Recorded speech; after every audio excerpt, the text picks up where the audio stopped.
Are you a cold sleeper or a hot sleeper? And then you want to buy a sleeping pad. What about R value?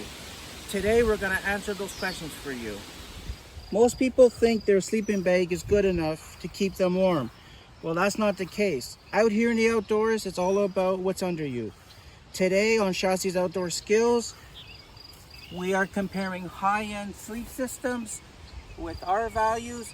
We are breaking down the numbers so that you have a good night's sleep out on your adventures.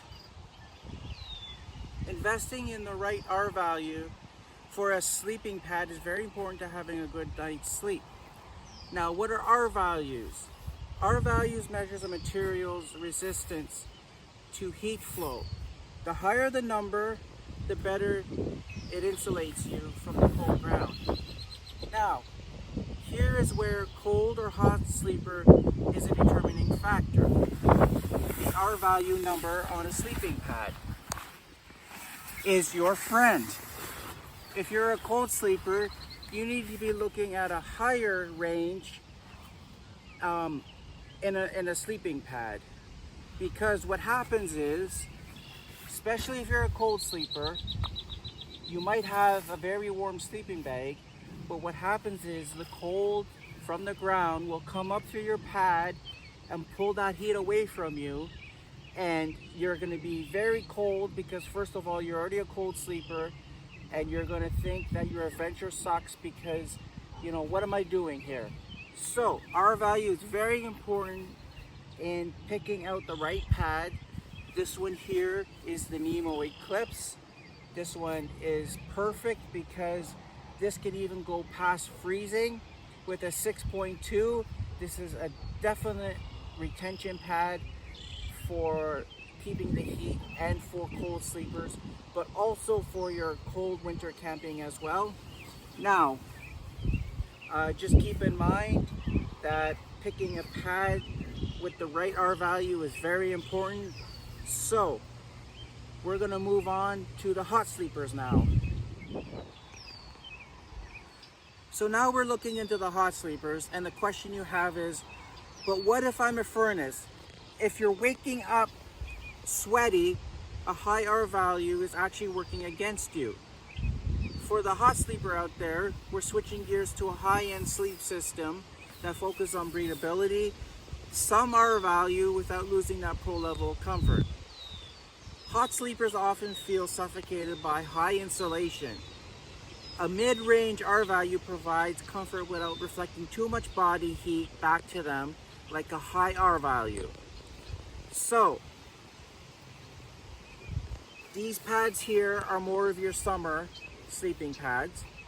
This one here, the Nemo Astro, is a 1.5 R value.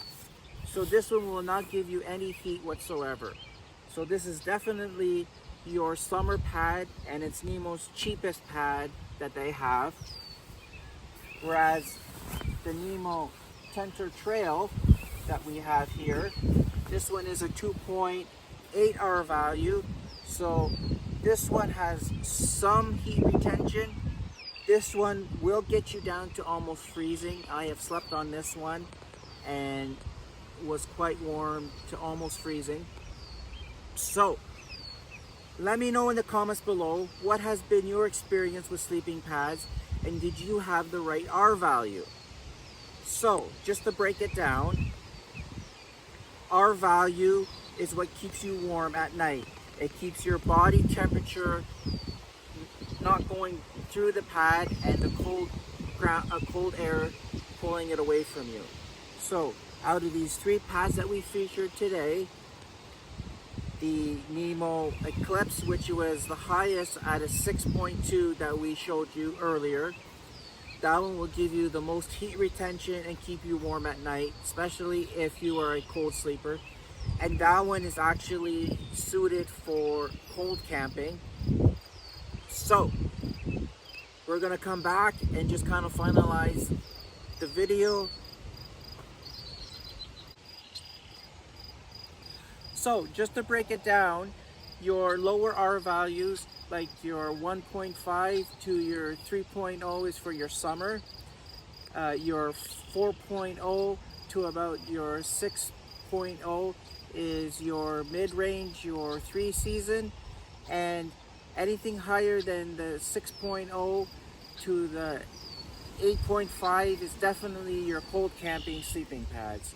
So also to make note, even though you're a hot sleeper, this pad at a 2.8 is still good for you, so that the cold ground does not still make you cold in the morning.